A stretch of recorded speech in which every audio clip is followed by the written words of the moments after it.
Amira and Sabahuddin Garibovic are pioneers, Bosnian Muslims who have returned to land they were expelled from in the early 1990s, during their country's brutal ethnic war. They and their then-infant son had survived a year in a detention camp. When they moved back a few years after the war ended, they found little more than ruins where their home had been. It was horrible. We didn't know whether to laugh or cry. We were happy to be back, but it was really very difficult because we didn't know where to start. Today, the Garibovics have rebuilt their home and restarted their lives. But they are minorities, living in one of the few Muslim communities inside the Serb-controlled part of Bosnia. Emotions pulled us back here, because you can only be your own master on your own land. And even now, if someone would try and move us from here, I would be ready to lose my life, but I wouldn't leave this land. The Garibovics' town of Kazarets was once devastated by the war, but life is now slowly returning to the streets. The air is full of the sound of new construction and the Muslim call to prayer. Emsuda Mujagic is also a detention camp survivor. She spearheaded the return of war refugees back to town. It was very difficult to work with people on healing the war traumas. It was difficult to prepare them to reconcile with other people. The hard work was worth it. 70% of Kazarets' original inhabitants have moved back. But now, for the first time in years, Mujagic says she fears for the future. I had a lot of enthusiasm at the beginning. Everything was good and people were returning. Then the situation started changing, and now everything seems to be going backward. And hours away, in a suburb of the country's capital, Sarajevo, you hear similar worries. Jovo Janic runs a support group for Serbs now living in a predominantly Muslim area. They provide free medical checkups and legal advice to citizens going without. In Janic's Serb community, the talk also turns to worry. We ordinary people somehow managed to get through the war. We're ready for peace. Today we live together, we have reconciled. But it seems that our fate is instead in the hands of those who have political power. It was never going to be easy to put this place back together, from a war that taught the world the term ethnic cleansing. Between 1992 and 1995, 100,000 people died here. Mass graves are still being discovered. But 14 years ago, American and European diplomats persuaded bitter adversaries to sit down at an Ohio Air Force base and agree to stop the bloodshed in what has become known as the Dayton Accords. 50,000 NATO troops helped secure the peace, and extensive investment by the international community quickly followed. And to many people's surprise, the peace has held. Today, most of the country has been physically repaired. The capital, Sarajevo, still carries some scars of its 3-year siege, but otherwise feels like a normal, bustling city. The NATO operation has been replaced by a much smaller European Union mission of only 2,000 troops. And there have been some major structural reforms here. All these things were done in the first half of this decade.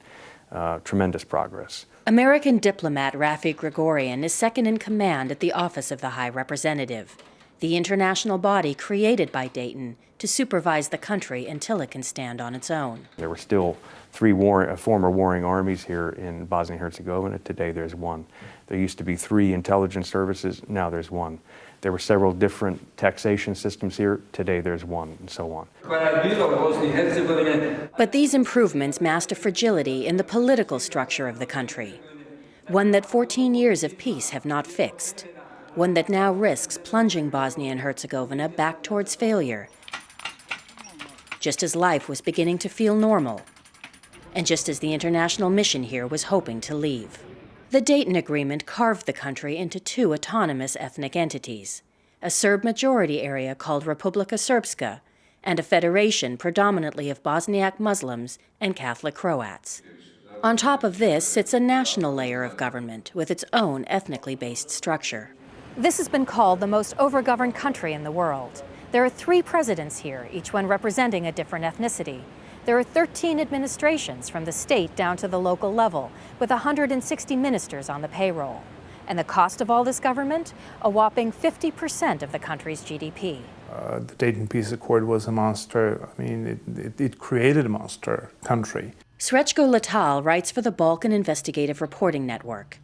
He says this weak and complicated political system is now being manipulated by a new wave of nationalist politicians. Bosnia and Herzegovina right now is facing the most difficult crisis since the end of its war. We have come into the situation where local leaders don't want to make it work.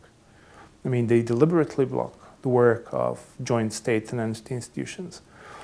And as a result, we are facing a major deadlock on almost complete level. We do have these political tensions, and that's because of two diverging concepts. The one is of multicultural country, the other one is of divided ethnic country. Haris Salajic is a veteran Bosniak Muslim politician who now serves as one of the country's 3 national presidents. He says he wants a more unified government. All of us haven't done enough in the last 14 years to promote the positive values of what we call a modern society today. Bosnia and Herzegovina should be a normal, democratic country with the priorities of becoming a full member of the NATO alliance and a member of the European Union.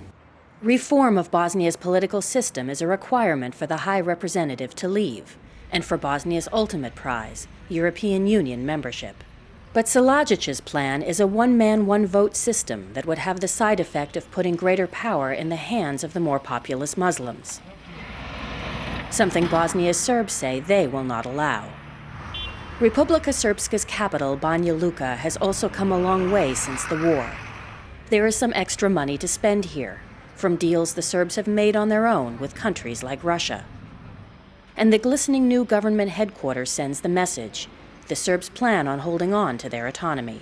A military camp. Gordan Milosevic is an advisor to the Serb entity's prime minister. Is there a difference of opinion between what the Republika Srpska wants this country to look like and what the Federation wants this country to look like? Well, it is obvious, that's not a secret for anyone who knows Bosnia, that main intention in Republic of Srpska is for Bosnia and Herzegovina to remain strongly decentralized country in line with Dayton Peace Agreement. Those who are insisting on one-man, one-vote system, they are basically trying to provide for a circumstance that would allow for only one people in Bosnia to rule this country and to become a dominant group. Milosevic accuses the international community, through its Office of the High Representative, of siding with the Bosniak Muslims to undermine Serb authority. He says the situation is unacceptable. If there will be a foreign authority still imposing law after law, changing reality of this country, without even consulting us about that, what is our option?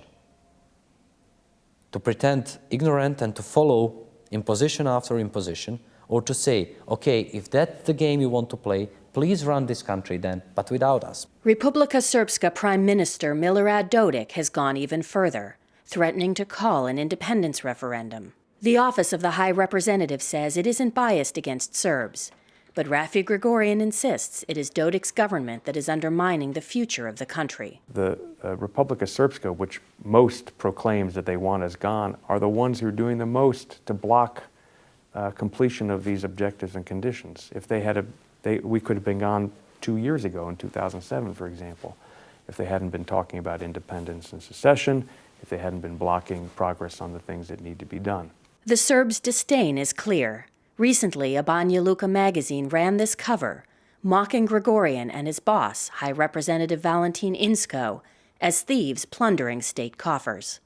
Grigorian says Dodik has reasons to keep this argument going. And Mr. Dodik is the subject of a wide-ranging investigation by the state authorities for corruption and abuse of office. For example, one case is about the RS government building, which should have cost 100 million marks. It cost 240 million in a no-compete contract given to a friend of his. So he's obviously nervous about that. Some people think he's even willing to go so far as to declare independence in order to avoid being held accountable. Dodik declined our request for an interview, but has maintained that corruption investigations against him are politically motivated. Srečko Letal says that Dodik's personality and manner plays a large role in the political crisis. You will hear everything from him, from very civilized and smart plans for a prosperous joint Bosnia and Herzegovina, to the crazy talk about referendum, splitting country, falling out. Why do they support Dodik? Well, I think they support him because he's a strong figure, strong leader, and of course, people need a strong leader. Miroslav Ajder is a correspondent for Republika Srpska state television. He says Dodik appeals to Bosnian Serbs' sense of national pride. He can say no to Bosnian Muslims, to Sarajevo, to Bosnian central government. He can say no, even maybe he cannot, but he pretends to can, to Washington, to Brussels, to all those major international centers. He manipulates, and that's why people love him. Ajder believes the Serbs are struggling with a kind of identity crisis. Most of the Serbs in Bosnia won't recognize Bosnia as their own state. Vast majority of them would say, I'm not a Bosnian, I'm Serb, and that's it. But also, there's this desire to become a normal country, to have a normal life, to become European Union member. Because if you're in Europe, you won't have any wars, you won't have any instability. But life as a normal European country seems further away as this crisis spirals out of control and takes on a poisonous ethnic tone. Last year, President Silajic called Republika Srpska a reward for genocide. But it is recent comments by Dodik, accusing Muslims of staging some of the biggest wartime attacks against them, that has created the greatest outcry. It doesn't help when you have the Republika Srpska Prime Minister claiming that horrible war crimes for which people had been sentenced to life in prison were in fact manufactured by the Bosniaks in order to make the Serbs look bad. People of Bosnia and Herzegovina that I speak with tell me the psychological atmosphere is as bad, if not worse, than it was in 1991 and 1992. These tensions and animosities that were for all the past years present mostly only on political level among local politicians now are slowly affecting ordinary people. And that's what is really dangerous. There is no material for a larger scale conflict. There are no more so many heavy weapons in this country. There are no more so many soldiers in this country. But there is enough for a major trouble that could and would continue shaking the situation in the whole of the Europe for the coming years. Even though American and European diplomats have tried to mediate in recent weeks, it seems unlikely that an internal consensus can be reached anytime soon over the future structure of the country. Gordan Milosevic says the concerns about renewed conflict are overblown. Still, he offers a stark perspective. Do you think it's ever possible to have political discussion in this country that doesn't involve ethnicity? Or will this always have to be the structure of the country? It will always be the structure of this country because this is such country. But it shouldn't, people shouldn't try to neglect reality. The way to deal with situation is to recognize situation. As long as someone has illusions or ideals that it can be changed, we will be nowhere. Away from the halls of government, among people of varying ethnicities, you get a different picture of the crisis. Sabahuddin Garibovic sees a secure future only if leaders stop playing political games. Only if something changes in this country, starting with the authorities that obstruct everything good for the people. They simply do not wish to help people have a better life. And in the Sarajevo suburbs, Jovo Janic echoes the sentiment. Unfortunately, the ordinary people that wish for peace do not make the decisions. Instead, it is the politicians who divide the people and create tensions among ethnic groups. The same politics that led us into war still lead us now. To have peace, we need leaders with different views.